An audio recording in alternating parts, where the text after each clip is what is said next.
may game tayo, guys. Ang game natin, game in character. Yun, Bibigyan so- namin kayong skit, tapos aakti kayo as... O, saan sila Artie? Dito ba? Sa unahan, Sa yan. unahan. Aarti kayo as your characters. O, sige. unahan. Ito yung Oh, unang I see. scenario. Gusto ko to.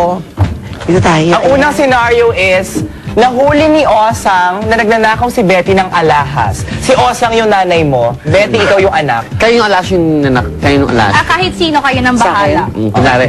So siyang anak ko. Oo. Live, makakapag-nanay sa akin. Lights, camera, action. Makapasok ka sa kwarto. Nakita ko yung...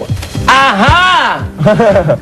Anong ginagawa mo sa mga alahas ko? Ninanakaw mo? Hindi na, inaayos ko lang kasi magulo. Kasi burara ka na. Magulo? Eh, ilang araw na ako nawawala ng mga alahas. Ikaw palang kumukuha dyan? Hindi ko naman ninanakaw. Hinihiram ko lang. Tapos pinapagamit ko sa phone shop. Phone shop. Phone shop. Telephone shop. Iba yun.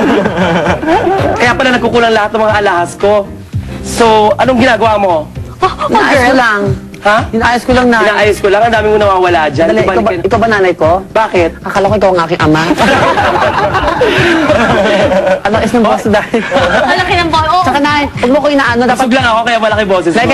kailangan ko aminin ko, kinuha ko mga alas mo o inamin ko na pero hindi ako masamang anak.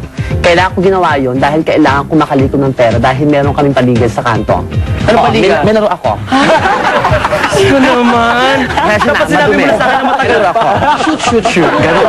Kakaloka ka naman. Shoot, ganun. Itsura mo, fly stewardess, tapos nag-basketball short. Ang jolog. Okay, next. Wait, gusto naman namin makita